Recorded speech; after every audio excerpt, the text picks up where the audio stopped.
Friendship is the central focus and one of the three arguments in the Lysis, which have no connection with one another. The dialogue begins with Socrates on his way from the academy to the Lyceum.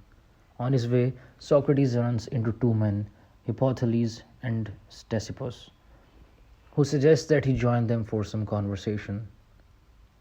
The first of the three main arguments in the Lysis begins with Socrates offering to help Hippothales figure out how best to court the boy Lysis, with whom Hippothales is hopelessly in love. Socrates' main objective in this regard is to show Hippothales how to humble Lysis into desiring him as a teacher, rather than by inflating Lysis' ego with praise and thus making him harder to get. None of this can be understood without some basic knowledge about how love relationships between men and boys functioned in Socrates' and Plato's Athens. The key to understanding how these relationships operated lies in the blending of passionate, occasionally physical love with the inspiration given by the ideal beauty of the youth, and with the role of the older lover as a teacher of manly ideals and wisdom. Anyway, Socrates basically tells Hippothales not to praise Lysis too much in the following words. Those praises are all in your own honor, Hippothales, for if you win your beautiful love, your discourses and songs will be a glory to you, and may be truly regarded as hymns of praise composed in honor of you who have conquered and won such a love. But if he slips away from you, the more you have praised him, the more ridiculous you will look at having lost this fairest and best of blessings. And therefore the wise lover does not praise his beloved until he has won him, because he is afraid of accidents. There is also another danger. The fair, when anyone praises or magnifies them, are filled with the spirit of pride and vainglory.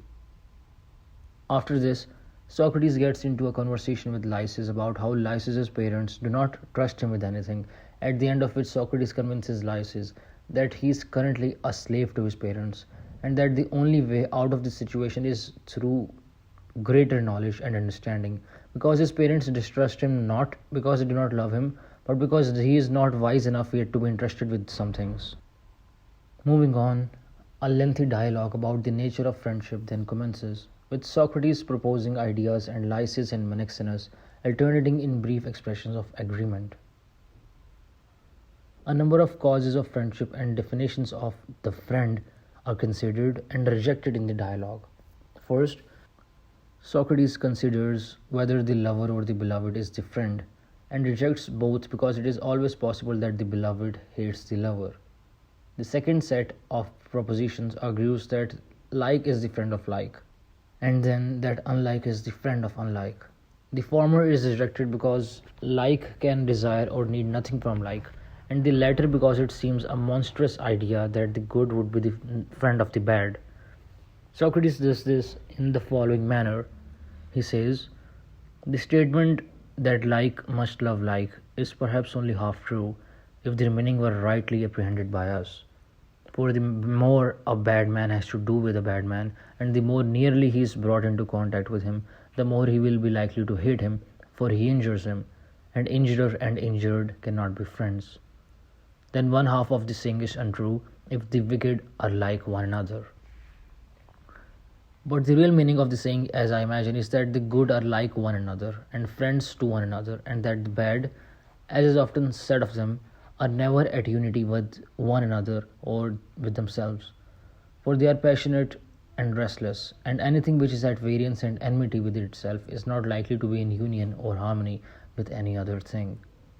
Then, my friend, those who say that the like is friendly to the like mean to intimate, if I rightly apprehend them, that only the good is the friend of the good, and of him only, but that the evil never attains to any real friendship, either with good or evil. Socrates then considers the idea that the like is the greatest enemy of the like, and the good of the good, and he quoted the authority of Hesiod. I'm not sure if I'm pronouncing his name clearly. Anyway, Hesiod says, Potter quarrels with potter, bard with bard, beggar with beggar.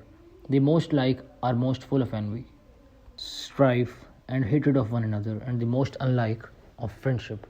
For the poor man is compelled to be the friend of the rich, and the weak requires the aid of the strong, and the sick man of the physician. And everyone who is ignorant has to love and court him who knows. And indeed, he went on to say that the idea of a friendship existing between similars is not the truth, but the very reverse of the truth, and that the most opposed are the most friendly, for that everything desires not like, but that which is most unlike. For example, the dry desires the moist, the cold the hot, the bitter the sweet, the sharp the blunt, the void the full the void, and so of all other things. For the opposite is the food of the opposite, whereas like receives nothing from like. Then we are to say that the greatest friendship is of opposites. Yes, Menexenus, but will not that be a monstrous answer? Is a just man the friend of the unjust, or the temperate of the intemperate, or the good of the bad? Then we come to the understanding that neither like and like, nor unlike and unlike are friends.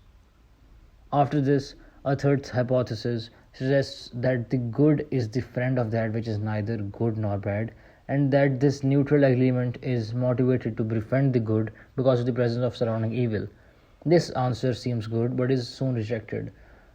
The ultimate cause of friendship can never be found in friendship for the sake of something else, and so evil cannot be the motivating cause of friendship.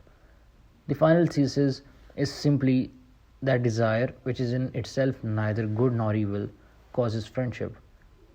And further, that desire occurs between two things when they are congenial. But congeniality doesn't avoid the problem that like has no reason to befriend like, and so this final thesis too is rejected. The dialogue ends without a conclusive answer as to what constitutes friendship when the group of debaters is broken up, as the boys' tutors arrive to take them away.